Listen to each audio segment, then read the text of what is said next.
Raphael Miles, you are the Deputy Director of Plus Pools, which is a project that was 10 years in the making to create a system of floating swimming pools on the East River, correct? Correct. But before we get into that, can you tell us something about yourself? Who are you? How did you get here? Well, my name is Raphael. I am currently the deputy director of the nonprofit Friends of Plus Pool. But before that, I had a whole career where I spent 15 years working in museums, which is another public space. So my background was in marketing, education, international cultural exchange, and diversity, equity, and inclusion work in cultural institutions in New York and in Europe. So I had a long journey working for different projects. I worked at small community museums like the Bronx Museum, the Queens Museum, and I worked for large international projects to build bridges between individuals and communities through the arts education and exchange. So when I had the opportunity to come on board for the team at Plus Pool, I jumped at it because in addition to the arts, one of the things that I'm very passionate about is giving people the tools to take ownership of their lived environment so that we can create a better future. So this seemed like the perfect avenue to explore that. So, what is this project? What is Plus Pools? Well, Plus Pool is sort of a simple but at the time pretty audacious idea about creating a floating swimming pool that had technology that allowed people to swim in clean river water for the first time in 100 years. So the genesis of the project was there were four friends, there were two designers and two architects. It was a muggy day in New York City in the summertime. And the friends kind of casually observed, I'm hot and I want to go swimming. There's water everywhere. Why can't I just jump into the river right now? So, because these people had the unique skill set to kind of imagine a way to make that happen, they put their heads together. They came up with a design, posted online. It became one of the first civic architecture projects to go viral. And that's really where we got our start. And what does it look like? The reason why it's called Plus Pools is because there are four distinct lanes that. I happen to have a rendering behind us. Oh, There we go. a visual aid. Oh, I see. So Plus Pool is conceived as four different pools stuck together. So they can be reconfigured so they can accommodate Olympic length lap swimming. But the original concept was to have a children's pool, a lounge pool for relaxing, a pool for sports, and a pool for doing laps, and put them together. And the vessel was conceived as a floating pool that filters the river water through the walls of the pool. We've obviously had many, many iterations, but we worked with Arup, which is an international design firm, which was originally Dutch, but now they have offices all over the world. They're one of the leading experts in this kind of space. They heard about us, thought we were super neat, and they helped us kind of develop the underlying filtration technology, which makes Plus Pool possible. So you're actually using the water from the East River for people to swim in. Is that correct? That's 100% correct. And it's actually really pleasant. People have, the idea of the old Seinfeld episode where Kramer's swimming in the river and there's, all sorts of things that you don't want to be swimming with. But actually, the Clean Water Act has done a tremendous job, and other peer organizations like the Billion Oyster Project has really come a long way in making this river a lot cleaner than it's been in a long time. Still, the underlying technology does clean the river water almost to the standards of drinking water. You cannot drink the water because it's brackish, but it's a similar concept. And do they use chemicals to do that, or is it done naturally? How? Well, I mean, it's done naturally. So, for example, there's sort of three steps of the filtration project. The first is for floatables, is the technical term. So, any sort of garbage or debris or anything that's larger that we don't want to get into the system. And then we kind of filter it down there for smaller and smaller particles. And the last step is UV filtration, which is a similar process that's used in sewage treatment plants to get, wastewater up to the standards that we can either discharge it or reuse it for drinking. And do you discharge the water back into the East River? We do. It will be between 600,000 and 1 million gallons of clean river water discharged every day, Oh my which God. is kind of cool because, like, last summer, as part of the construction process, we did a filtration pilot. And we're the first people in 100 years who have been in the clean river water, and it was very, very pleasant and very, very clear, which you can't see with all of the organic material and life that's in the rivers. But when it was in the vessel, you could really see it, and it's kind of inspiring. It's cool. Oh my God. And so this is just floating on the East River. It's not attached anywhere. Well, it is tethered to the riverbed for safety concerns. Obviously, it's an active shipping channel. We have ferries. We have all sorts of things going up and down the East River. So that is to make sure that it doesn't go too far if there's a storm or some sort of other unusual event. And then we have pylons that also help stabilize it a little bit for any weather or river traffic that could allow it to move so that everyone on board the vessel is safe. And then there's sort of a plank that will allow you to access it from the East River Esplanade because our city designated site is Pier 35. And for those who are unfamiliar, that is just north of the Manhattan Bridge on the Manhattan side in the Two Bridges neighborhood of Lower Manhattan. And so people can this is for local people. Anybody can avail themselves of this. How does one get on and avail themselves of the facility? Well, we are working through many of the details because we are the first people to ever do something like this. And when you're the first people to do something like this in partnership with the city and state of New York, we are establishing the protocol as we build. So our vision at this intersection is we will have some sort of reservation system. We will operate it as a free public pool. So it will be free and open to the public. We certainly want to make sure that we are anchored literally and metaphorically in the community. And we want to make sure that all the people that live in the Two Bridges neighborhood feel like this is their pool and they have access to it. And maybe we'll imagine something for priorities for schools or things of that nature.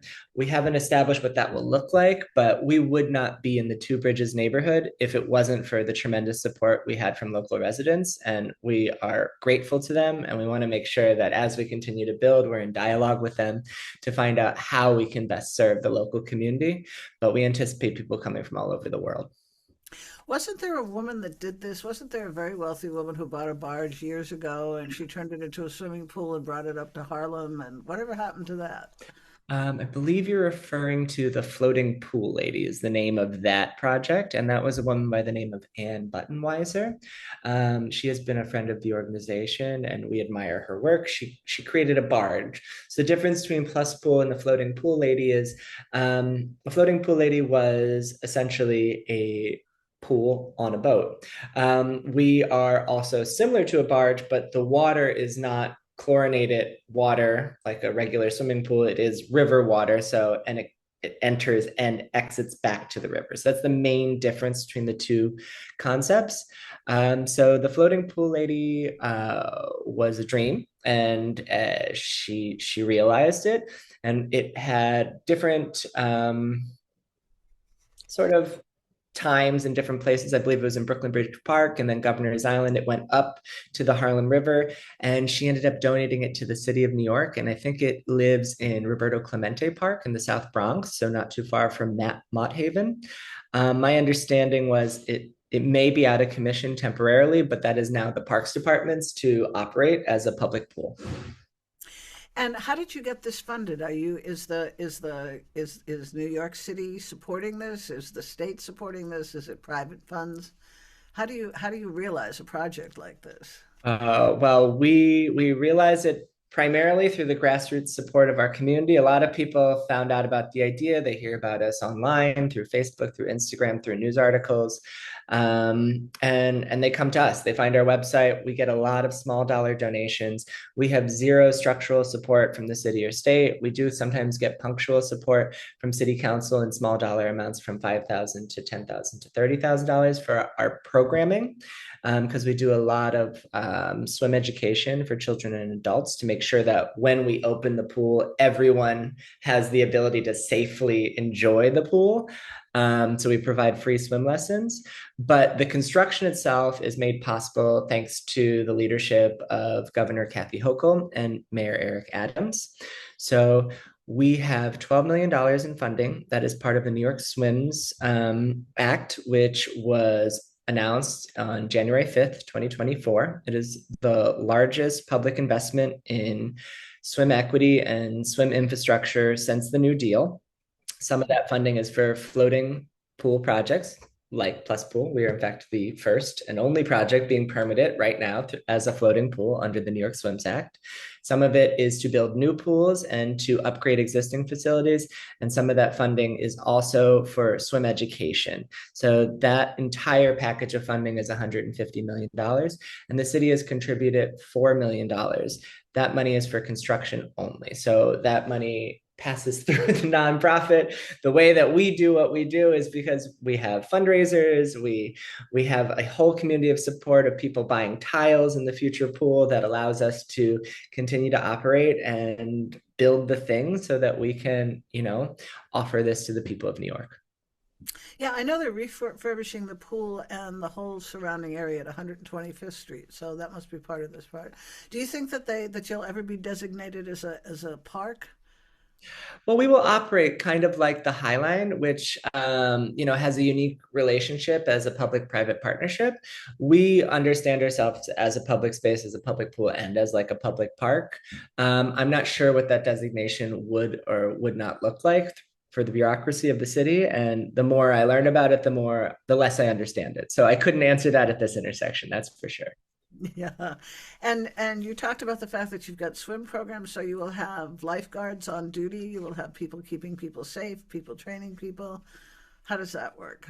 Well, we had the good fortune to launch a lifeguard training program last year because there's a national lifeguard shortage. COVID really Huh. interrupted the pipeline of people who would normally sort of go into those type of programs. I think also inflation has had an effect in terms of people being able to take those jobs. Other jobs become a little more competitive. So what we did is we launched a program where we trained over 300 people, mostly from the Two Bridges community, because we really want, when we open, we want to prioritize hiring from within and with the community. And then we ended up certifying 68 lifeguards and helping them get connected to jobs all over the city and beyond. So we're going to plan on continuing that program as we open because we're going to need lifeguards. We're going to need people that are testing water quality samples because we're going to have to continuously test and demonstrate to the public and to the city that we're meeting the requirements for swimmability. The way that we're being permitted is as a novel beach. So we are the first novel beach, but hopefully not the last. And we're establishing new protocols as we build, as we work with the city and the state, that will create a roadmap for other organizations that can do this anywhere in New York City or state. So will there be other pools up and down the East River and the Hudson River? That's very much what we hope will happen. And that is what New York Swims makes possible.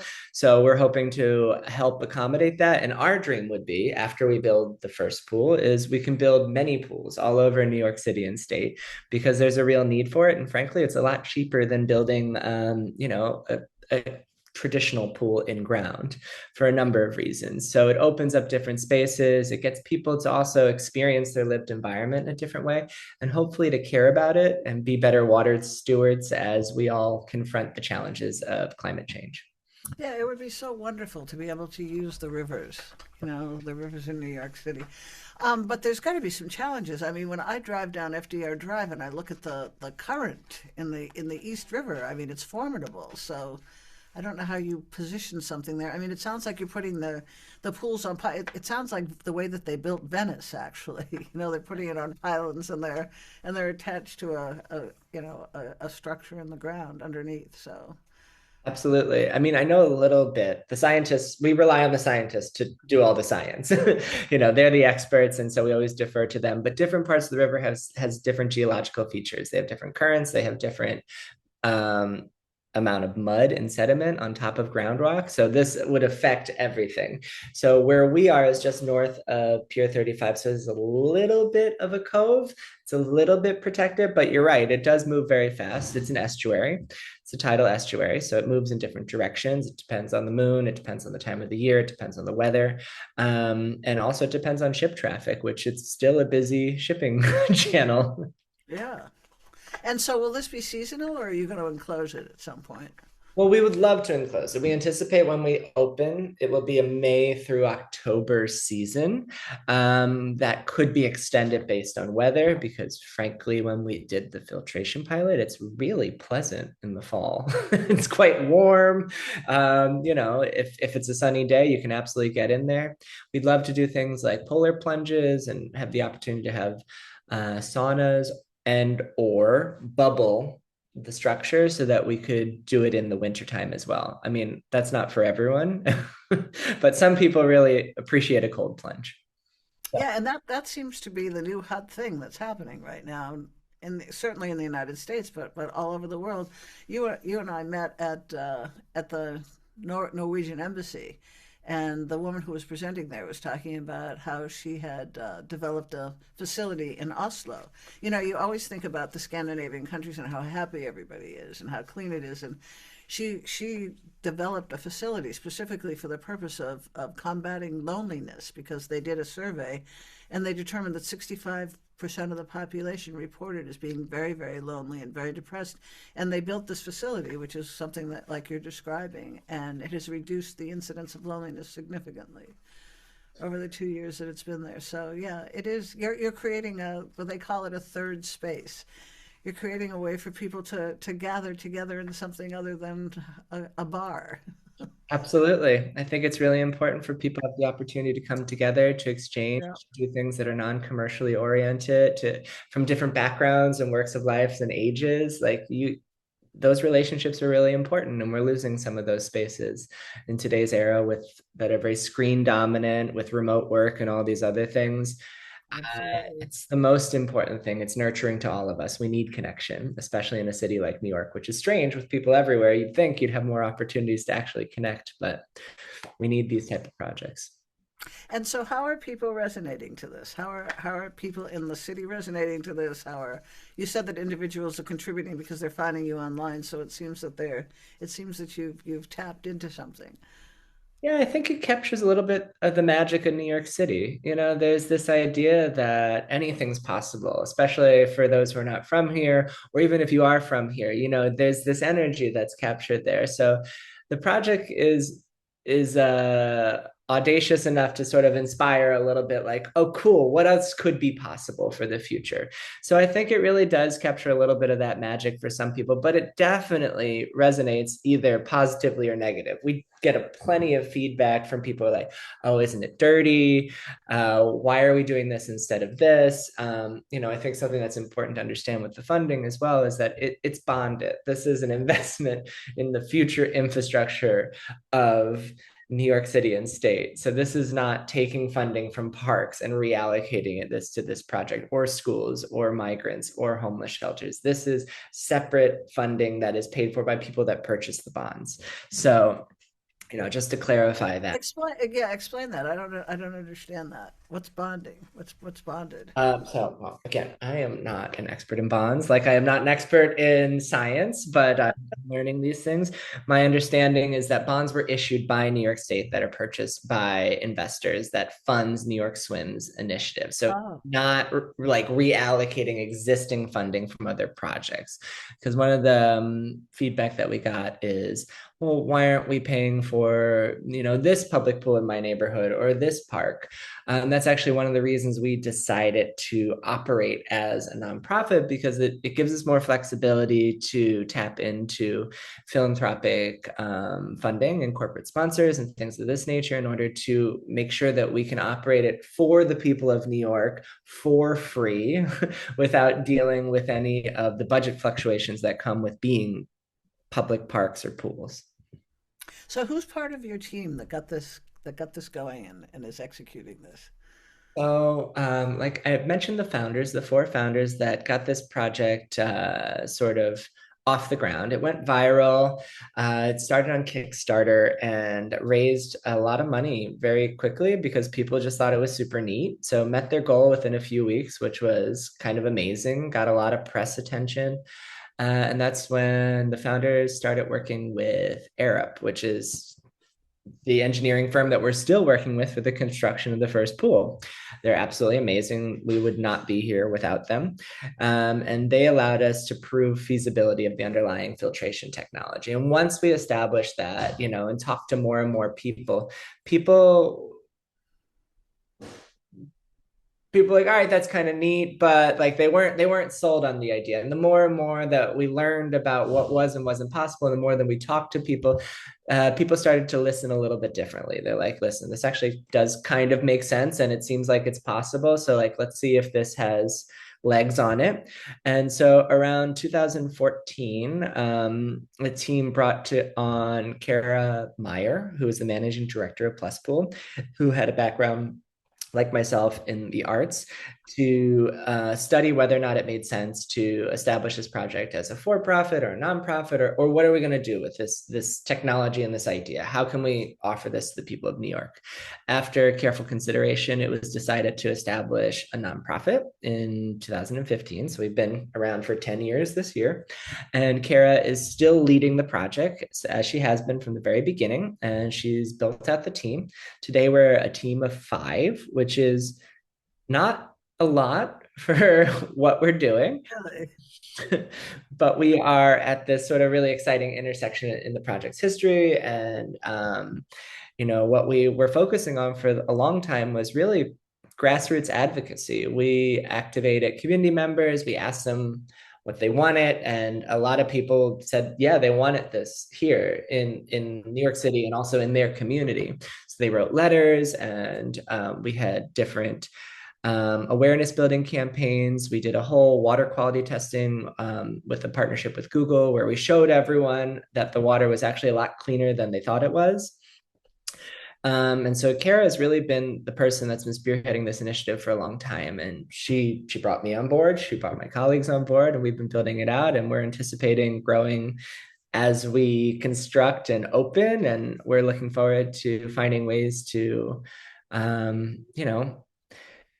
create deeper relationships with the Two Bridges community and hire a lot of the people, if we can, from within the neighborhood, so that this is really their pool, their space, and we can define what it's going to be next together.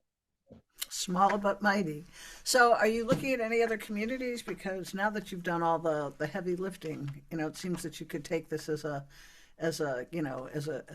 idea and as a concept and bring it to Chicago, to Boston, to any place else where there's a major river Well, that we people can't avail themselves of.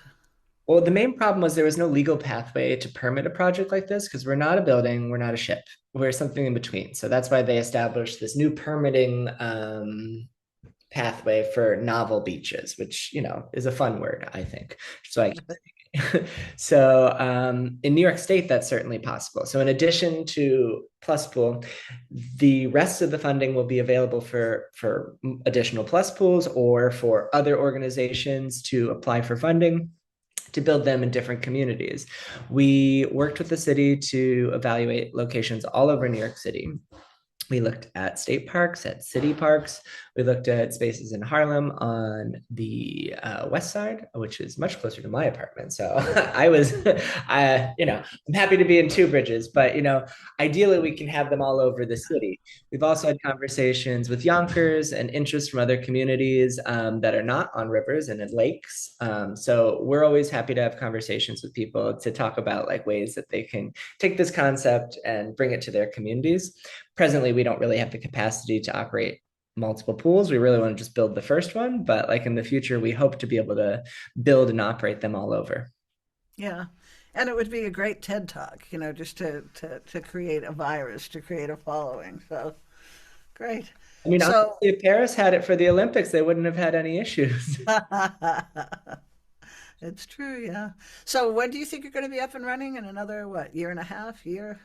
Well, I can't, and it's not entirely up to us because it's obviously the city and the state that is driving this. And all I can say at this intersection, and I apologize for being evasive, is that the governor will be making an announcement shortly about what exactly will happen next. So I'm a little bit, have my hands tied about making any official announcements at this intersection, but stay tuned because we'll tell you very soon. But it's a definite go. It's definitely happening. Oh yeah, no, it exists. It has been built. It is in Mississippi. Oh, really? Yeah, yeah, yeah. No, Oh, it exists. So we had a shipyard build us in the Gulf in Mississippi, and then it will be completed at a facility in Staten Island, and then it will be installed at our city designated site at Pier 35 soon. But the retrofitting and the build out will happen here locally in the city. There aren't actually that many shipyards, but like the things you learn on a project like this. so, so the mantra for soft and savage is that there are those that are face challenges and there are those that seek challenges. And this is the universe where both excel. So, what would you say was your greatest challenge? How did you become a soft and savage? Um, I think, well, this is also a very unusual moment in the world's history. So, like, navigating uncertainty and keeping people excited and engaged when you can't necessarily always specifically answer very normal questions. Like, for example, when are we opening? So that's probably the biggest challenge, but it really relies on sort of, like I said earlier, the magic of, hope. Like what kind of world do you want to build? And I think that's something that can be, exciting and speak to the humanity in each of us. So that's what got me, and I'm still here. So I'm very excited to bring this to the people of New York. And I think that with more people who have this soft and savage mindset, we can do a lot of good to make the world a little bit better. Yep, I agree. So, Raphael Miles, thank you very much. Louise, it's a pleasure It to was, meet you. I'm so glad. Please come take a dip when we open. I will, I definitely will. No, it's a pleasure and an honor to have you on. Thank you.